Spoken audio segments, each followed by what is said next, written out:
We surpassed the previous year's revenue by 12%. I thought a lot about this question. There's no trap in here. There's no trap. As soon as we pulled that lever to do more social media on this specific campaign, we saw our revenue go up.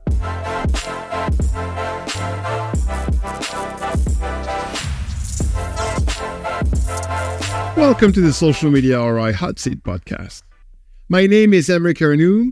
I'm the CEO of Agorapulse, and since 2011, I've been obsessed by proving that social media was more than likes and followers, that it was actually delivering a real return on investment and a business impact that can be measured.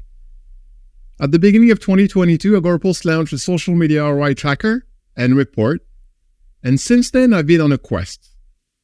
The quest of social media ROI success stories you can learn from and be inspired by.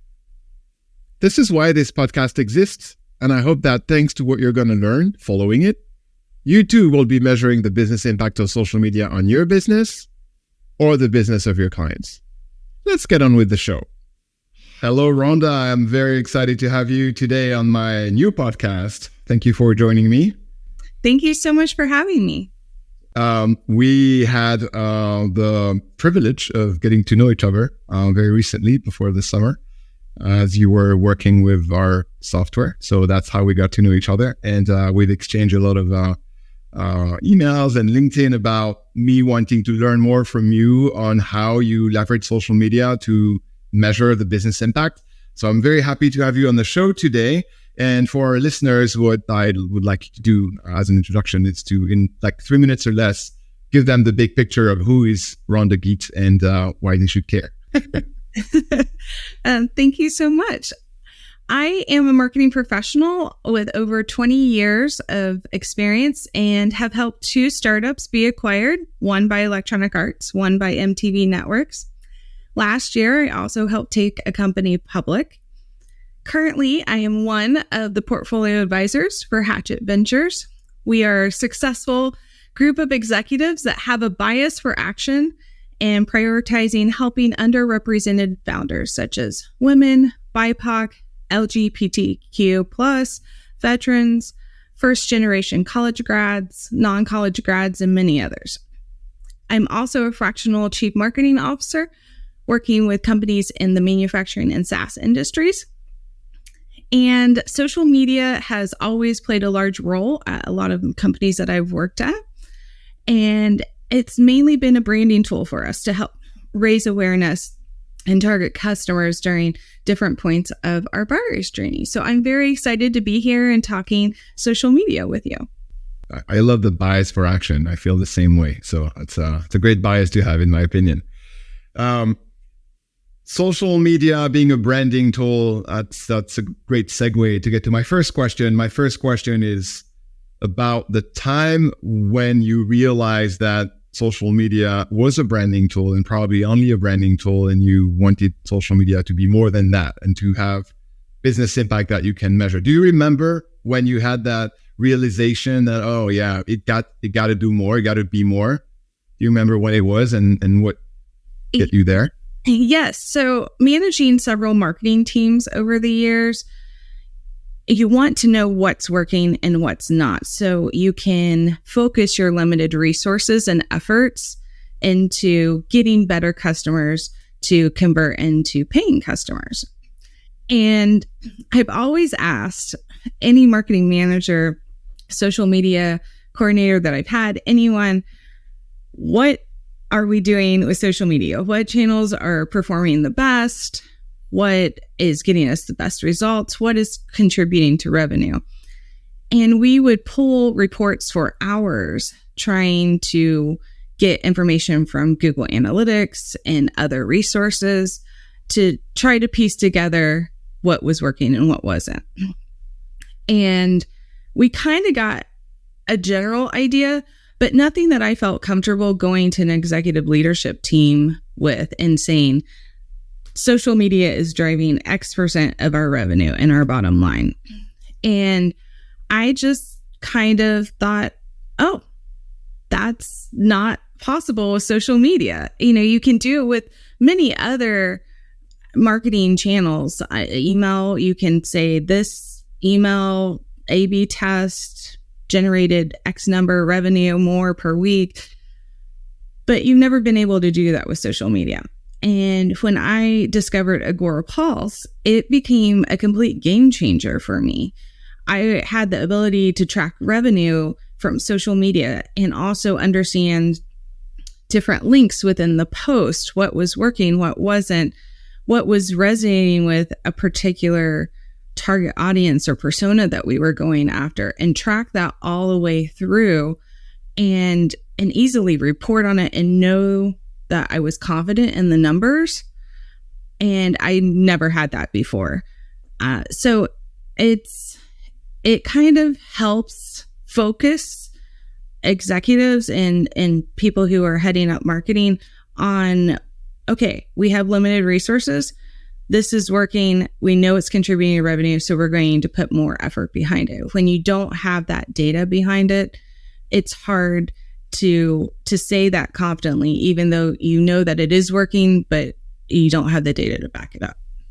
And what were you measuring before you started thinking about measuring business impact, revenue, and everything? What was a typical report like? And typical report were followers compared to competitors, likes, engagement, comments, repost. What I call marketing fluff numbers. It's nice to know that people are interacting with your content and maybe even downloading something if you have a trackable link in there. But a lot of the ICPs that I have marketed to don't like to be tracked. So they will be on a browser that strips all that information away. And sometimes you can't track it all the way through. Having those ICPs definitely present a challenge. But so we could only report on what the individual social media platform was giving me. And I don't always trust that either. When you're on Facebook or Instagram, TikTok, LinkedIn, are those numbers valid? Because you need to back it up. And I understand not all numbers are one-to-one, especially when you start doing integrations, you have some fall off, but they need to be close. And having one source of truth where you can access that information and know that it is correct and accurate is really helpful. So when you were doing these reports with the engagement, the likes, and the followers, and were you sharing them with the C-suite and the VPs and the execs, or not? Like, yeah, okay, no one cares. No one cares about that. They didn't care. Okay, great.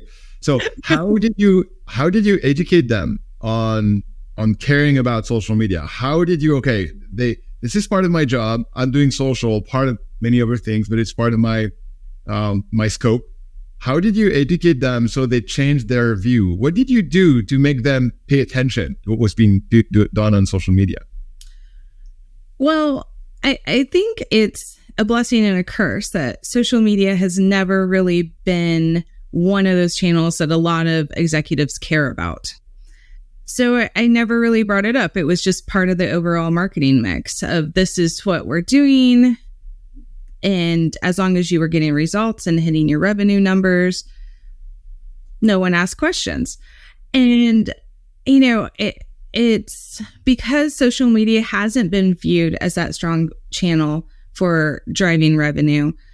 I feel that it's just kind of set up as, it's a branding tool. We need branding. We know that it's beneficial. We just don't know how beneficial. With Agorapulse, it makes it concrete and gives you a proof point where you can have those conversations with executives, especially if, and every marketer has had this of, we should do this on this channel because it's amazing. And I just read this article and everyone's doing great on it. That could be true if your ICP is there. If your audience isn't on that channel, then it's not going to work for you. And having those data points to have that discussion where it becomes tangible instead of I feel that this is working, or I saw this, or a competitor did this. You have tangible results to show, look, this is what worked. This is what it resulted in. And having that data that you're confident in is a game changer. So you don't think we can sell enterprise CRM on TikTok? I'm not saying that. Okay, you don't know this. I'm not saying that. It depends on where your customers are. And there are some B2B customers on TikTok. Yeah, there are some. Absolutely. Speaking of tracking impact, what can you tell me about the tech stack that you've used or that your clients have used? The tech stack you had to use when you were working for clients as a fractional CMO. What is the typical tech stack, and what are the different pieces of software you've seen, and you had to reach together? I have pretty much used anything and everything under the sun. Google Analytics, HubSpot, Salesforce, Looker, homegrown stuff, anything and everything. And everyone knows that tracking is vital. You need to show the impact of what your efforts are. And for a marketer, you need to know which channels are working for you so that you know what levers to pull. You may not report that up to the board or the executive team, but to get the results that you need to have that data. However, at the end of the day, revenue is the only thing that matters. And you need to keep that in mind. But everyone knows when you're setting up tracking, it's really hard. Because one, you either want to track everything and then you have all this data and you don't know how to interpret it, or you don't track enough, or you don't track it all the way through. You don't have a way to verify your data and ensure that you're tracking to that revenue number. You get pieces of it. And I think that's a lot more difficult than a lot of people realize. And especially today, so many companies use so many tech stacks. I think I heard an average of like 8 or 10 tech stacks across a normal organization. And that's a lot of integrations. That's a lot of data to source through. And, no one piece of software can really track everything that you need. And on top of it, you usually still have to do manual calculations at some point before you can even start interpreting the data.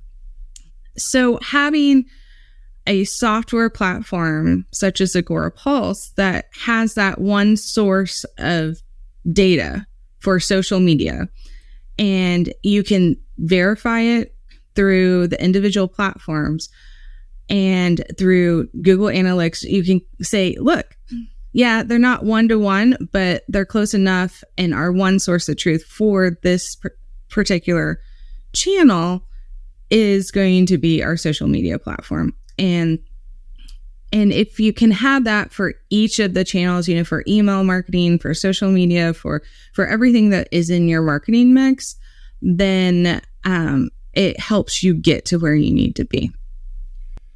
A great segue on the tech stack and what you measure. We talked a lot about measuring the revenue. Yes, you're right. Revenue is what matters in the end. But you and I both know that you cannot measure every single piece of revenue origin. Like, there are a lot of our revenue we don't know where it's coming from. It's coming from the combination of things. But at the end of the day, especially in our world, in my world, B2B SaaS, where we sell to businesses, and there is the need for lead generation, and there's a need for brand awareness in the early days, and there's a need for making sure that people are considering us when they're considering buying a new piece of software. In our case, revenue is something, but if I only rely on revenue, what I'm going to get at the end is not going to be very exciting. Let's put it this way. So I also focus a lot on measuring everything that's happening, like the trailing indicators, everything that's happening before the revenue is triggered and generated.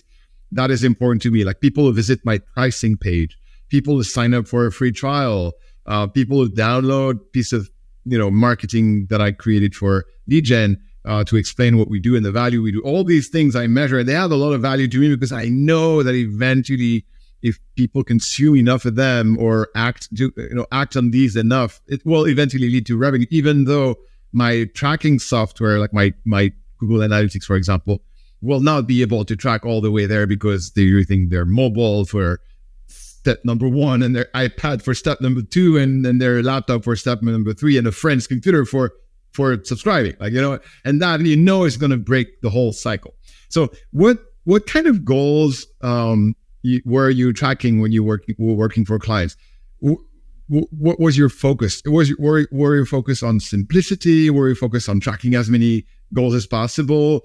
Did you have some kind of a framework to define the goals you want to track that are the trailing indicators of future revenue? Yes. When I normally start working with a customer, I start very simple. Start with the basics. What is your web traffic? How much of that web traffic is your primary audience that you're going after? How is your lifetime value? Because if you're getting customers and they're buying, but then they're not renewing, that's a problem. How long does it take in the buying cycle? Because that varies by product, by company, by industry. What is your conversion rate? What's your bounce rate? All of those, what I call it foundational marketing metrics, I track all of them. I usually have on average about 30 reports that I look at on either a daily, weekly, or monthly basis to track all of that. You're looking, if you're working with an e-commerce client, what is the conversion through your cart? Where are people falling off? And you adjust that. And as a marketer, you need to know that to keep the business running. However, as an executive, when you're talking to the executive leadership team and the board, I think an issue, an obstacle that marketers have to overcome is not taking those metrics that mean a lot to you to those meetings, because unless you're in it day in and day out, you don't understand the pieces together, and you don't have the time for the head of marketing to tell you the story to get so that you understand it. And I think as a head of marketing, you have to walk that line between knowing the day-to-day metrics that you're looking at and how to interpret and leverage that, and then how to take that information and put it into terminology that the executive leadership team also understands, so that they're like, yeah, keep doing what you're doing. Yes, that makes sense. And keep going. So I think that is something that marketers have to wear multiple hats for that on metrics. But yes, I'm one of those people that I measure everything and I test everything.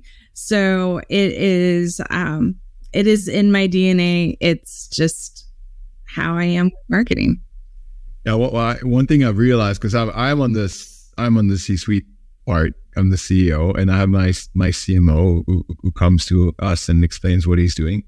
And one thing I've realized is, like, yes, we want to see the high level metrics, but we still want to go a little, one step deeper to understand an MQL, a marketing qualified leads. It can be so many different things. So we still want to go beyond MQL and say, okay, what does that mean? Do we have intent in that? Do we measure that? And how do we measure that? Do we have a vertical? Do we measure it? It's any kind of MQL that can come from any kind of vertical. Do we have geographic? So I still go beyond MQL. I say, okay, you got that many MQLs, but I want to know if they're good or bad. And my way of knowing if they're good or bad is, where are they located? Are they big companies or small companies? Are they checking my pricing page or not? And connecting all these dots to try to get intent and right fit in terms of ICP and types of clients. So, and that's how we've defined our Google Analytics goals. So we can have a little bit of that in the goals that we track. It is not perfect, but it's much better than just revenue, which is, I don't know if I'm capturing everything. It's true. And you are a dream CEO to any marketer. Sure. You are. I think all marketers wish that CEOs would dig a little deeper, and sometimes they don't have that background, or they don't have that time, and they rely on the people that they hire to do that for them. So to me, that is a dream. So I'm sure your CEO is very I've done a lot of our marketing in the early days of being a bootstrap company and being a founder. You got to do everything. So marketing was my area of expertise, and my co-founder was our CTO. So we both had our own things, and it worked pretty well. We touched base on that for a minute, and we mentioned TikTok. And I'm curious to know, what have you seen in terms of social networks working for your clients or the companies you work for? And I'm sure they've been pretty different and varied. What have you seen? And is there any pattern? Like, if you're B2C, you got to do this. If you're B2B, you got to do that. Well, I kind of know a little bit about that, but I'd love to hear it from you. You probably know more about it than I do, because you can look across all of your clients and see what's working. But, like with anything, it depends. I'm working with a company called Skin Theory, who is taking the mystery out of skincare, and they want to track where their downloads are coming from their app and which channels are working best for them. So they're B2C, and Facebook, Instagram, TikTok work really well for them. For some of the B2B companies that I'm working with, us in technology, who are diversifying the tech industry, total B2B, having success with TikTok. Their members go on and have testimonials, and they're doing really great with TikTok. ZNE Capital, who is saving the planet one apartment building at a time. They're working to net zero carbon emissions. They get a lot out of LinkedIn. And I don't think that you can say, oh, if I'm B2B, I've got to be on this platform. And if I'm B2C, I've got to be on this platform. It really is, where is your audience and how are you going to reach them? And that is proven with a couple of those companies. Okay, I can't let you go without going a little one step deeper on that B2B company that's successful on TikTok. What can you share with us that you understood that made them successful on TikTok as a B2B company? The little tactics and the things that they've been doing on TikTok. So us in technology, they are this amazing company that is helping first generation college students, minority groups that are in the tech world. They're mentoring these groups of talent pools across a whole host of disciplines, and then working with companies to have a pipeline to hire from. So I think in that kind of setup, TikTok makes sense, because you have the talent going, this is amazing. You have B2B enterprise customers who are hiring from it, who all want to be on TikTok and are trying to figure out how to do TikTok. So it makes sense that it works for them. You have to look at it holistically, and in their business, it makes a lot of sense. And just to have, that talent pool saying, oh, this has been so great. They helped mentor me. I didn't know about negotiating an employment contract or what to ask for, or, there's all these soft skills that you don't get when you're going through college. And even if you're not going through college and you're applying for a job, like, there's a lot of things that you just learn along the way. And us in technology is helping speed up that by mentoring these talent pool groups that then in turn stay with companies longer. So I think it's all how your business is set up and who your audience is. Makes sense. If you had to pick one of the companies or clients you work for that's an amazing example of success on measuring business impact on social media, which one would it be, and what was a success, and how was it measured? I thought a lot about this question. Yeah, because we have the questions in advance. But I didn't surprise you. There's no trap in here. There's no trap. And I racked my brain, and because I was trying to come up with an answer of like this company before I used Agorapulse, so that I wasn't a walking, talking billboard where you. It doesn't have to be about Agorapulse. Absolutely not. This is not an ad for me. You're doing a great job. I'm grateful, but it can't be anything else. That's absolutely okay. I mean, if you're looking at companies just mass market wise, I think people who are doing companies, and I haven't worked with them, but are like Wendy's and Oreo, they have a great social media presence, and they are on top of every trending topic and all of that. If you're looking at B2B companies, I think Pavilion and Sixth Sense and Gated do a great job of providing value to their customers, and not forcing people through a particular funnel, but being a source of research and inspiration for when a company is looking for a new solution. So I think there are few companies that are really doing social media super, super well. And I, as I said before, most of the companies that I've worked with view social media as a branding tool. And yes, there's some great things that you can do, but it's nothing that, I think it is on the level of those companies. Got it. But if you were going back in the latest companies you worked with, like, what is it that was success for them, and how did you measure it? Like, if you're thinking about the companies you worked for, the last companies you worked for, where you measured business success. Do you have anything? I'd love for the audience to get something specific that they can learn from and they can apply. Oh yeah, I can try that too on my own. Can try that at home and see how it works for me. Yeah. So I think the biggest success that I've seen with social media was at a past company. We used to do annual Cyber Monday deals that were super successful. Every single year we did them. And one year we were tracking to the same level that we were the year before. And I'm a super competitive person. And I was not happy that we were going to hit the same number that we were the year before. My social media manager was a rock star, love her. And I called her up and I'm like, okay, what are we going to do? And we made a game time decision halfway through the day to do a bigger social media push, which, you have this whole strategic plan when you're going into Cyber Monday, and you know what works and you know what levers you're going to pull.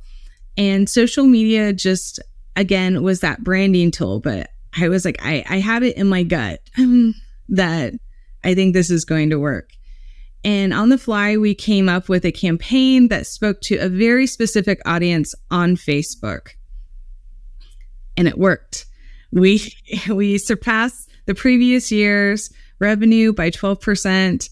I was so excited. And I fully contribute that to social media and the efforts that we did, because, we were tracking on an hourly basis where our revenue was. And as soon as we pulled that lever to do more social media on this specific campaign, we saw our revenue go up. Now, we couldn't track everything through, but that's the only thing that we changed. So I know in my gut that worked for us. So that's really interesting. So basically, the way you were able to attribute that increase, that 12% increase on revenue to social media, was because of timing. It was because of timing. And, of course, the whole strategy helped get us to where we were the year before. But to get that bump, it really came from social media. And that was Facebook mostly. Surprisingly, it was Facebook. Yes. And what was that persona that you were going after that was specifically on Facebook? Who were they? Surprisingly, the audience that we went after were men buying Christmas presents and holiday presents for their loved ones. Oh, okay. And it worked. Yeah, I can relate to that. I always think, oh my God, what am I going to buy? What am I going to buy? I mean, if I'm on Facebook at that very moment and I see something that's valuable, I'm just going to go and I found something. I'm good. Yes. I'm going to be married next year. Yes, it was a very specific audience that wasn't in our primary ICP, but we knew that they were out there and that they did buy, and we took a gamble and it worked. Okay. Now, the less shiny side of things, if you had to think about failing at getting business impact from social, like what have you done that you're not going to do again on social media that was a waste of time because you couldn't prove that it's working and you didn't want to keep doing it? You know, my biggest failure, which was attributed a lot to social media, was a product launch that I was working on. And we were relying on social media to build the momentum, to build the awareness, and to reach our ICP. The launch was a total flop. It crashed and burned spectacularly. And this was due to several factors, but the biggest one was not having 100% buy-in from the entire executive leadership team. Yes, they said, yes, we're going to do this. Yes, this product is going to launch on this time. Yes, we're all on board. But I had this nagging feeling that something wasn't right. Something was holding them back. And I should have trusted my gut and really pushed to find out what was causing them to hesitate and what was not being said. And I think because of that, when we launched the product, we had this huge push on social media, and then all of a sudden it's like, oh, we don't want to say that. We don't want to do this. Oh, I'm not sure. Like, let's not publicize that. And all of the fear and worry and unspoken issues came up as we launched, and it didn't really work. And I think you have to sometimes take a step back and not worry so much about the product launch date and getting to that end goal, and really saying what is it that you are not good with. And it turned out to be that they didn't really want social media to be their, the vehicle for this product launch for whatever reason. And I don't think that we were quite ready to launch the product, to be 100% honest on that. But I think you just learn from those, and everyone fails. Everyone has those major blunders, and you're like, okay, pick yourself up, regroup. We still have a product. We need to sell it. It won't be the great launch that it was. And you just regroup and you learn from it. But I would say trust your gut and really dig in, because when things start to hit and people are like, oh, wait, no, there's something behind that, and you need to trust your gut. So my last question is about what is next on your journey to social media ROI and measuring business impact. Like, what do you want to go next? What do you want to try next? What do you want to win at next? Well, I am really enjoying working with the entire portfolio companies within Hatchet Ventures. And a lot of them are at pre-seed and seed stage. So they are doing social media, but not quite to, the grand level that they'll get to. So I'm excited to see as they grow how social media grows, the campaigns that they do, the different channels that they try, and knowing that they're able to track it now, they're going to set the world on fire in a good way, and be really great. And then for some of the fractional CMO clients that I'm working with, I'm working with them to really help accelerate their growth to get them to an attractive exit. And social media can really help with that. Whether you are trying to get acquired or going IPO, having that social media presence to drive what you're doing and let specific audiences know whatever message that you're going after is really key to part of that growth. And now I can track it. Cool. I have one question that's unrelated, but that's something I heard you say in one of the previous interviews you did with someone in my team. And I'd like to see if you remember. You had someone in your team who came to you and said, "Oh, I want to use Tool X." We're not going to mention names. I want to use Tool X, and Tool X is very affordable, not to say cheap. And you had doubt about the cheap tool, and you thought that there was one ideal way to make that person realize that the cheap tool was not the right solution. Can you share with me what you told her, what you advised her to do? Yes. So I love building teams and mentoring people on my team so that they can grow their career. And as I have learned and just said, you learn from your failures. So I said, let's go for it. And I knew it was going to be painful, but fortunately, as I said before, social media was not at the forefront of the executive team. So I had room to play with it. She set it up, started doing posts on it, and I'm asking for these reports and all of this. And it was painful. It was really painful for her. And I think she would sit there like pulling her hair out going, oh, what in the world? And I let her suffer for a few months. I did. What do you mean, Rhonda? I did. It wasn't one of those things where, because she knew right away. And I was like, okay, we need to wait 3 months and see, maybe it will get better, maybe you just need to learn the tool, and did not. And so it's coming up on the 3-month mark, and I was like, okay, it sounds like we need to change platforms. Go out, find some platforms, bring me the pros and cons. You know what we're looking for. You know what you don't like. Yeah. And what, what you don't like and what's going to help you do your job. And she did. And she brought me Agorapulse. And when she was presenting all the choices, I was just like, I don't know this company. And we just went through this. And I was like, are you 100% sure? Because you're going to have to live with this. Yeah, again.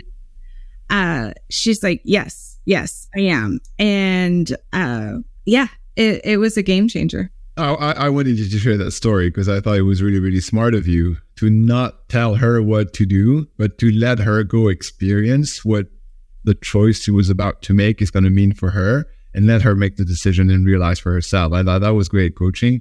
And I when I heard that, I said, oh, that's amazing. I should be doing that. Oh, I want to buy this, or I want to try that, or okay, go. I don't think it's a good idea, but I'm not going to tell you that. I'm going to let you try.